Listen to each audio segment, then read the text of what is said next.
మంచిర్యాల జిల్లాలో సొంతిల్లు లేని వారు మరణిస్తే అద్దె ఇళ్ల వద్దకు మృతదేహాన్ని తెచ్చేందుకు చాలా మంది యజమానులు నిరాకరిస్తున్నారు. కనీసం కర్మకాండలు నిర్వహించేందుకు ఒప్పుకోవడం లేదు. దీంతో అద్దె ఇళ్లలో ఉండేవారు చివరి మజిలీకి పడుతున్న కష్టాలు అనేకం. ఎట్టకేలకు మంచిర్యాల జిల్లా వాసులకు ఎమ్మెల్యే ప్రేమ్ సాగర్ రావు నిర్విరామ కృషితో 102 రోజుల్లో అన్ని హంగులతో మహాప్రస్థానం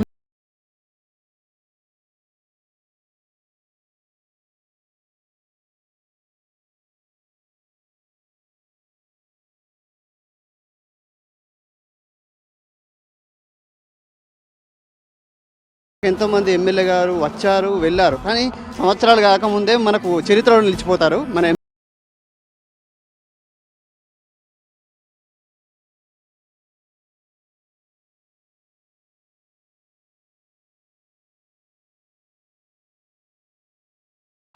దేశంలోనే మొట్టమొదటి మహాప్రస్థానం గ్రీన్ క్రెమటోరియం, టోటల్ గ్రీన్ వాడిన మహాప్రస్థానానికి ఒక విశేషం. మన ట్రెడిషనల్ పద్ధతుల ప్రకారం అయితే మన కర్ర ద్వారా చేసే కార్యక్రమం, దాన కార్యక్రమం, అవి 8 ఉన్నాయి. 8 మంది ఒకటేసారి చేసుకునే అవకాశం ఉన్నది. 8 మంది, మనిషికి 500 మంది వచ్చిన 4000 మంది ఇక్కడ చేసే ప్లేస్ ఉన్నది. దాన కార్యక్రమం మొదలైనాక వాళ్ళు దూరం నుంచి చూసేందుకు కూడా